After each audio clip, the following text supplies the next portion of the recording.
fellow seed keepers, seed warriors, defenders of food freedom. We're coming to the end of a year of strength and determination. We're coming to the end of a year where marches against Monsanto allowed people from every walk of life and every corner of the world to rise in self-organized freedom and power.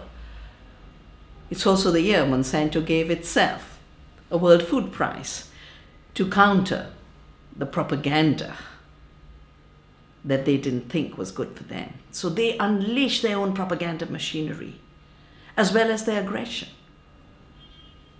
I have never, in my 30 years of dealing with GMOs and the corporate giants, the old war industry which became the agrochemical industry, which is now the seed industry, use the kind of brutal, violent force that they're now using. And that's what we have to face in 2014.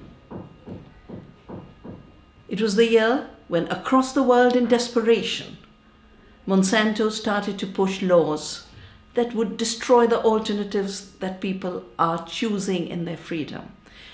Gardens are exploding everywhere, both because people want to turn to living with the earth, but also because people want to know what they're eating. They want to grow their own food. And seed saving has spread across the world, as we witnessed in the Global Citizens Campaign for Seed Freedom. These movements are sowing the seeds of a beautiful, livable, free future. And those are the seeds that Monsanto and friends would like to destroy. So country after country, there is an attempt to pass seed laws, to make it illegal, to have seeds that are open, that are free, that are renewable, and replace them with seeds that are industrially bred, uniform, and covered with intellectual property rights, either patents or breeders' rights. Some of these laws come in the garb of UPOV. Some of these laws come in the garb of compulsory registration.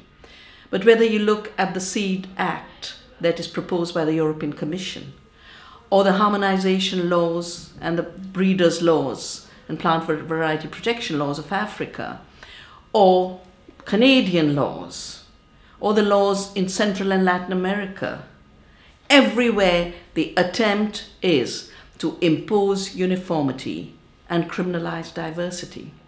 At a time where we know diversity produces more, as the Navdanya report, Health per Acre, shows, that diversity is the only source of resilience and evolution into a climate unstable world. Imposing uniformity is not just destroying diversity. It is imposing vulnerability. It is imposing malnutrition. It is imposing hunger. And these laws have to be resisted, as we resisted them in India. In 2004, there was an attempt to pass such a law for compulsory registration. The new draft has been forced to recognize that the farmers have been the original breeders. Their rights cannot be touched. And in Colombia, the peasants marched and undid the intellectual property rights clauses related to seed in the US-Colombia Free Trade Agreement. We'll have to keep saying no to these laws everywhere across the world. And the law of the seed that we have drafted, that is available on Navdanya's website, is tapping the best of science and is tapping the best of jurisprudence. It's bad science to impose uniformity in a world that can only produce sustainably through diversity. It is so wrong to privatize the intellectual and biological commons through patenting and breeders' rights. The real law of the seed has to be based on diversity and resilience, on reclaiming the commons. And that is something we will do and we'll have to keep doing till the seed is free and we are free. But the seed freedom is so intimately related to food freedom, as we have witnessed in the demands for labeling and the right to know. again, across the world. Most of the countries have labeling laws. But in the US, in 2012, the labeling effort in California was defeated by money, $40 million. Again, in Washington, the same was done. And yet Hawaii, people have marched all year. I was there in January, and the movements haven't stopped. And they're moving very effectively towards getting labeling. But most importantly, they have decided in their hearts and their minds that their right to know and choose is a fundamental right in any democracy, which cannot be a democracy if it is not a food democracy. Our work for 2014 for celebrating and defending our seed freedom and food freedom is clearly laid out for us. In the area of seed freedom, the big challenge is to deal with these laws imposing uniformity and monopoly so that we can have free sharing of seed and the saving of seed and the growing of good food through good seed. Every dictatorship has used uniformity, whether it was the dictatorships of religion or the dictatorships based on race like apartheid.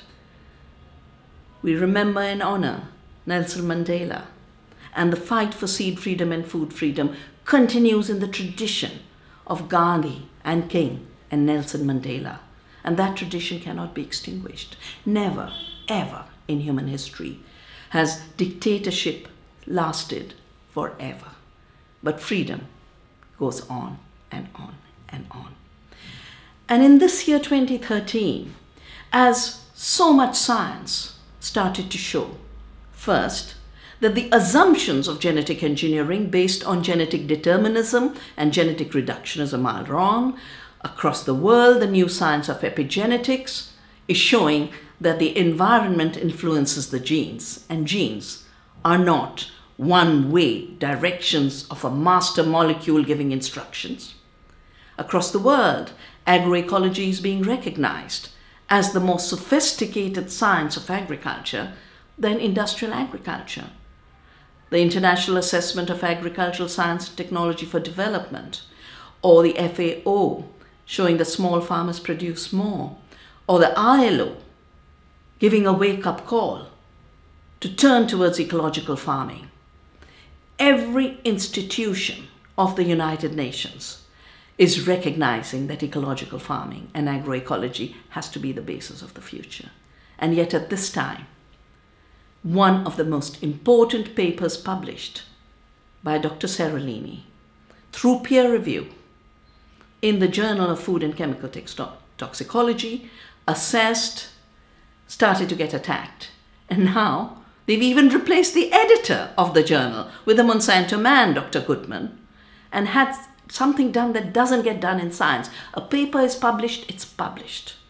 The only thing you do is, if you have a better idea and if you can find fault, write another paper. But that's not how the new corporate dictators are functioning. They take over journals and then have papers retracted without scientific debate. This is a knowledge dictatorship. And an important element of our work in 2014 will be to defend the freedom of knowledge, knowledge sovereignty, the independence of knowledge and science from this corporate manipulation. And this manipulation is happening at the level of imposing an outmoded, mechanistic, deterministic, reductionist model of science on the world that knows better.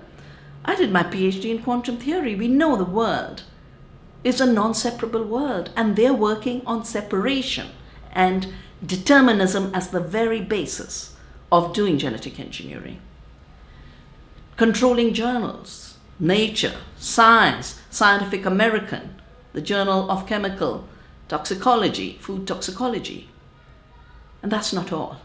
To capture the mind of those who are saying no to GMOs, to confuse people, they've now unleashed a bunch of PR people. 2013 was the year Mark Lyons emerged on the horizon, saying he's a founder of the anti-GM movement. We were 5 of us who started to question the science of genetic determinism, who started to to question the entry of the war industry into our seed and into life sciences. Mark Linus was nowhere around. So the first lie is that he's a founder. The second lie is that he's found the science. Because the real science is telling us we need to work on biosafety. We need to ensure there's a right to know. We cannot rush ahead with imposing hazards on the world. Lies will not last. Truth always wins. In India, we have a beautiful phrase, Satyamev Jayate. Truth always wins.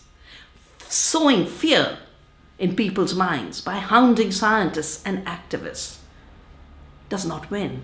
Fear doesn't win. Fearlessness and courage wins. Dividing people, hijacking institutions is an anti-democratic terrorist act in our times. This new form of terrorism doesn't yet have a name, but we experience it in our daily lives, and we will have to transcend it for real freedom. 2014 will be a year where we will join hands and be stronger and stand together in stronger solidarity till, as Rumi said, in this field, in this beautiful field, we will only sow seeds of love.